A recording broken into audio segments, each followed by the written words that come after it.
first start, I like to run around and gather up as many items as I can from the surrounding areas. There's a lot of good stuff that you can get around Firelink and under Firelink, in the graveyard beside it, as well as over in the Valley of the Drakes. So there's a lot of places you can go, and I'm going to go ahead and run you through them now. So the first thing I'm going to do is run by this cleric right here, up the stairs. Then you're going to want to jump down right here. This is actually an elevator that will lead you up to the parish later on, but you have to go from the top down. You can't just jump her straight up. So here's your very first little cache of items. I didn't realize that any of these were here until about the middle of my very first playthrough, so I'm very happy that you can just grab these right off. A couple of interesting items, cracked red eye orb that I just picked up. This allows you to invade other people's worlds, like how I said, where everybody's kind of disconnected, but you can jump in and affect other people in different ways. That's one of the items that you can do that with. So from this little area, what you want to do is jump down. This is a little skeleton graveyard. These skeletons are really powerful, so you don't really want to engage them this early, but there's a lot of items you can collect around this area. You just want to make a straight run through all the way to the back. Here's one of the very first weapons that you're going to want to grab. This is Y-hander. It's a very heavy two-handed weapon. It comes in handy later on. And once you get all this stuff, you just want to try to make it out alive. You may not. I might not. Just run back up these stairs here.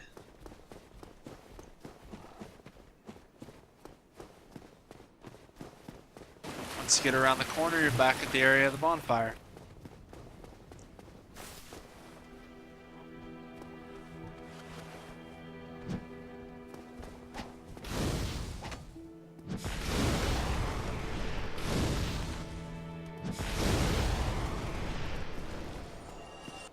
The skeletons aren't nearly as bad when you have magic. So now that I've collected the stuff from over by the graveyard, I'm just going to run around Firelink and grab some more items that I know are around here.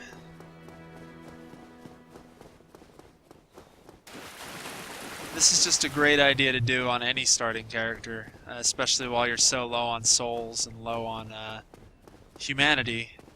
Is just kind of run around and grab all these items.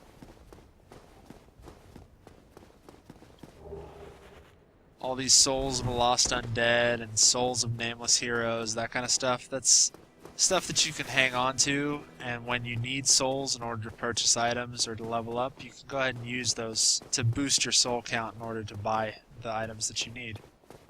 I missed that one earlier, so I came back to grab it.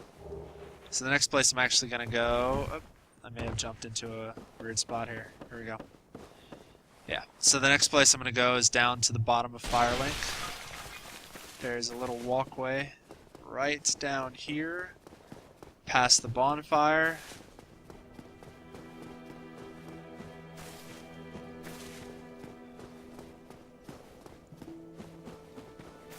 Just gonna keep running down. There's an elevator down here. It's gonna take you kind of to the bottom of Firelink. Just hop on this and head down.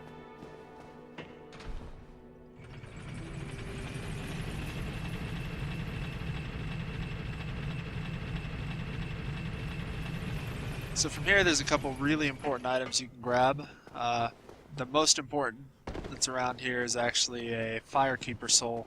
This is an item that you wouldn't normally encounter until a little bit further in your playthrough. But you can kind of cheese one out right here. So you're going to want to run down here. There's a few more items that you can grab.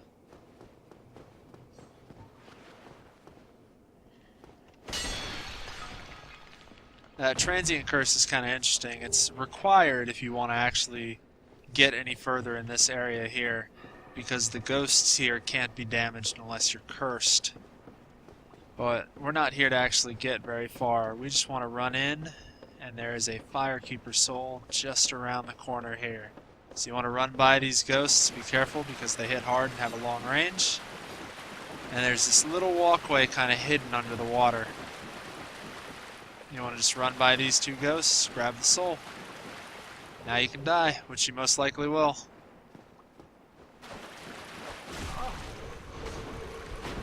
Apparently I'm very lucky. So I'm going to try to run back. Those ghosts ignore any pathing rules, and they will kind of pop out of the water through the walls. They're pretty creepy. I'm just going to run back.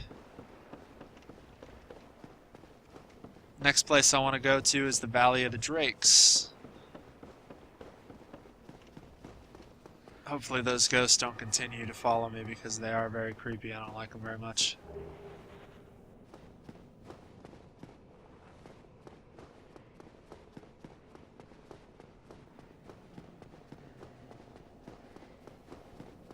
So this entrance is actually the back door to Blighttown as well, which is a place we'll be going much later in the playthrough. But right now I'm just going to use it to go around and pick up some items. So off to the left here, and along this walkway is the Valley of the Drakes. This has some really high level dragons, things that you can't normally kill. With the fireball I may actually be able to kill the undead dragon right here, if I'm lucky. We'll see.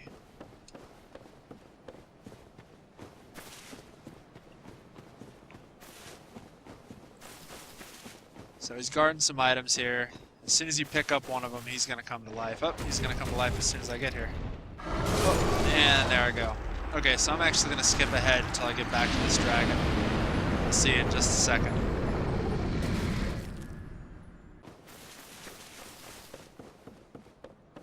Okay, so we are back at the undead dragon. I'm going to go ahead and try to get by him to get some more items. I may actually be able to kill him, because I have the fireball spell right now. Let me see how much damage that does before I move forward. I don't know if that's not enough to kill him right now. So I'm going to go ahead and try to run by him. And I'm going to time it right here. Grab this item. Okay, so we're by the undead dragon. There's a couple more items down here that I want to grab before I go ahead and get started on the berg.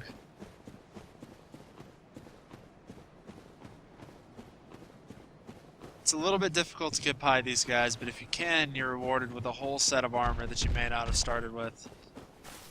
They attack with mainly forward lightning attacks, so if you manage to avoid that, you can usually run by them with little difficulty. Pretty much you just want to bait them out for that initial attack. Keep on running. So this last guy should shoot, and here we go.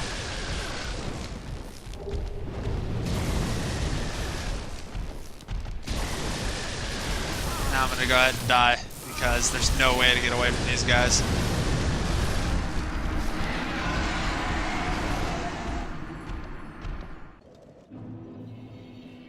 Okay, so that's a good start. Got a lot of items. Let's just look through some of the loot we grabbed. A lot of weapons, a couple of shields. The spider shield's actually extremely helpful against poison, so you have that now.